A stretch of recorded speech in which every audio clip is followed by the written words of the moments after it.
Hello.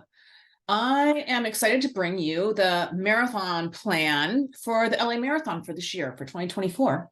And I've decided to be off camera today. So I am sharing a screen that shows you your plan. We're going to go through everything from week 1 through race week, which is 19 weeks out. So this is going to be starting the week of November 6th, Monday. And you can see that Monday, you have a recovery/movement day. Every Monday is assigned as your recovery day. We also have 3 runs every week. You'll see that designed specifically to be on Tuesdays, Thursdays, and Saturdays. One of the main reasons for that is that really right in between those is a kind of an active recovery.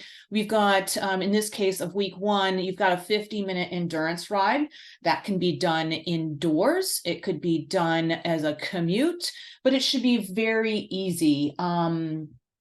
Like I said, think of this as a recovery day. When you look at the file itself, you'll note that you've seen this file over and over again. All of your long bikes have been this particular workout at different durations. So you start with a nice, easy warm up. You've got a 30-minute main interval, and your heart rate is not to be over zone 2.4. I really want you to stick to that plan, specifically on this midweek bike ride. Then on Fridays, you have a swim that is it starts easy and it will get harder, so that by the time you're done with this plan, we're well into spring, and a lot of you are going to be planning for an actual triathlon in the near future. So we want to make sure that you actually keep your swim fitness up by having this one dedicated programmed out swim to be completing on your own each week. Pretty standard to see your long run on Saturdays for a marathon plan, and that's what you see here. Every Saturday, it's going to build, build, build, and then on Sunday, giving you an option. You can go to Master Swim. Maybe you feel like you need to really keep up on your swim fitness throughout this part of the season. Otherwise, you'll have too much to work towards in order to get to a race that may be in May or June. So that's up to you. You can choose whether you want to do a bike ride, and these endurance bike rides, again, are not meant to go into zone 3. They should be pretty easy. The longest I'm giving you is 2 hours for that endurance ride. So again, if you get to the weekend and you're feeling a lot of fatigue from the long run the day before, you may want to switch it out and plan on doing that Master Swim instead of the bike ride. We have 2 strength workouts throughout the program as well. On this easy bike day, midweek, is specifically where I put your 1-hour strength workout each week. And I really do want you to be getting to the gym. If you don't have access to a gym, hopefully you already are familiar with the workouts that I put in here. These are the workouts that I've created videos for. There's 2 of them. One is the stability focus, and the other one is the prime mover focus. So what you'll see is the first 4 weeks will be all stability focus. Then you'll move over to 4 weeks of the prime movers. Then you're going to move back into stability focus. And then you're going to finish off with the prime movers for the last 4 weeks. And then you're going to get a little break from that strength training as you get closer to race day. And then the foundation strength workout that you have on Sunday, that is also one that you're familiar with. That's Ian's video. It can be totally done at home with a mat and just a few basic tools. I happen to put this at the end of the day, but you could do this as a warm-up for your swim or your bike ride.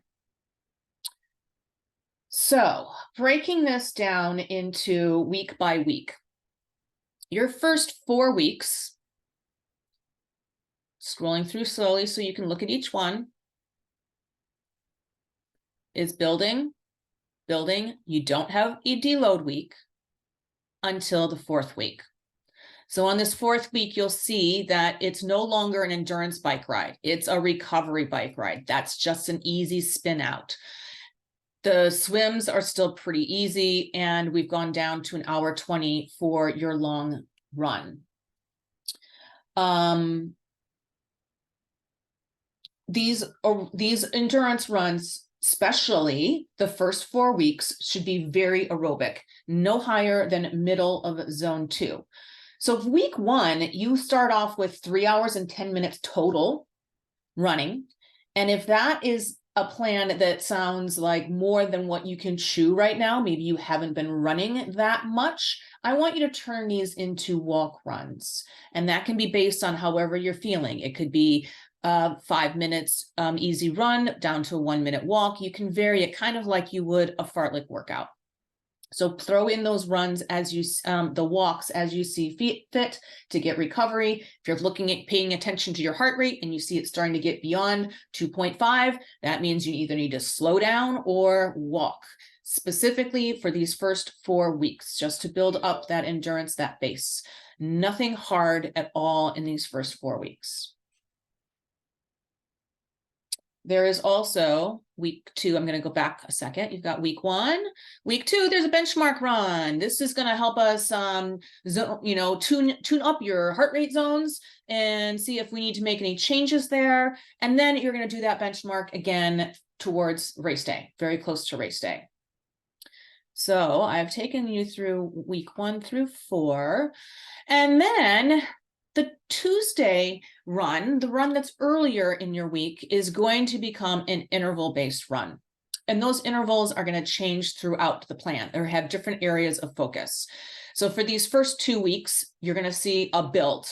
You see over here in the timeline, you've got a duration of 10 hours total for this week. And if you think about it, it's about 50 to 40 minutes less than that because you're not going to do both the bike ride and the swim on the weekend. So don't let that duration intimidate you. Just know that we're building. This week is almost 10 hours. The next week is just an extra 30 minutes. So it's not a huge build because we have added some intensity. So we don't want to build duration a lot while we're adding in intensity.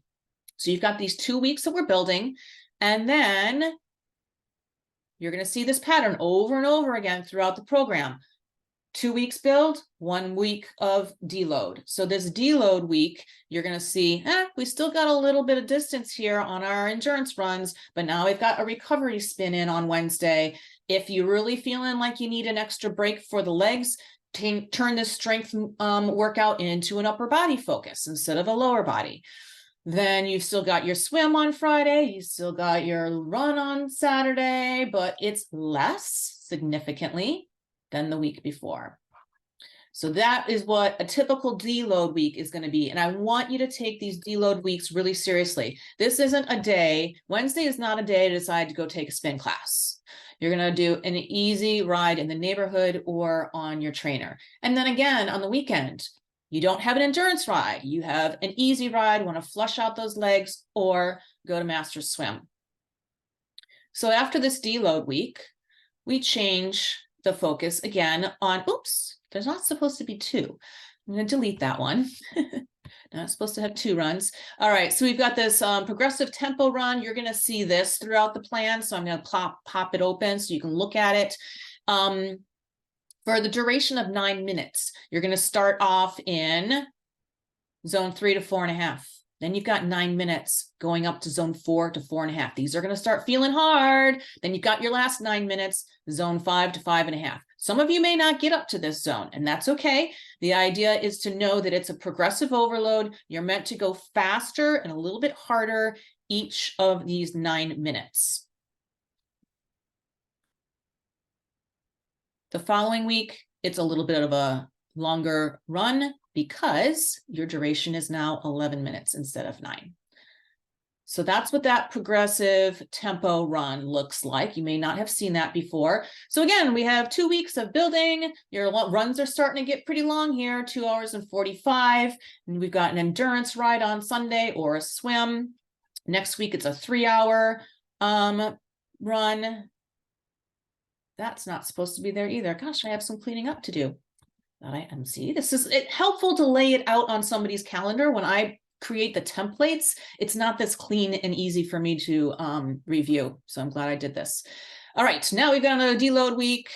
We've got a recovery bike ride instead of endurance bike ride. The runs are a little bit shorter, especially the weekend run. We went from running 3 hours down to 2:10, and we got an easy ride on the weekend instead of an endurance ride. All right, now we've got another build block. These progressive tempos are still in here. Your runs on the weekend are getting longer. Your swims are getting a little bit longer as well. And your endurance bike rides are longer. So again, take these mildly. Don't go out and say, oh, I'm going to go for a group ride and we're going to climb 3,000 feet in 20 miles. That's not what that ride should look like. We've got another deload week in here. And then this is week 16. So we've got 16, 17, and week 18 is when we taper. So starting week 16, instead of doing these tempo runs, what you're going to start seeing are these long build runs.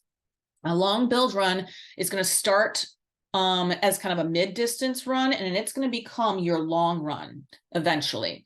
So we've got this long build run. I want to show you what that looks like.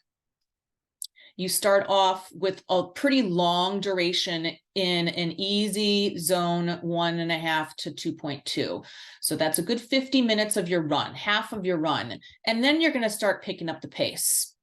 You're going to go into zone 2.8 to 3.2 for 20 minutes. And then a little bit of a shorter duration. You're going to go up a little bit harder to zone 3.2 to 3.6. And then the last 10 minutes is zone 3.7 to 4.1. And then you will do a cool down. So that's what the progressive long build run looks like. So we've got a long build, and then we've still got an endurance run, and then you've got your long run still on the weekend, along with an endurance bike ride. Then your next build week, you've got the long build run on the weekend. I'm assuming you don't have time to do real long runs early in the week. So we're going to throw that back onto your weekend plan. And then this is, this is the last week you're going to see the strength in the program. This week is last week. You're going to see strength in the program, which is you're going to be your longest run for the weekend. It is going to be 3 hours and 50 minutes. And then you start the taper.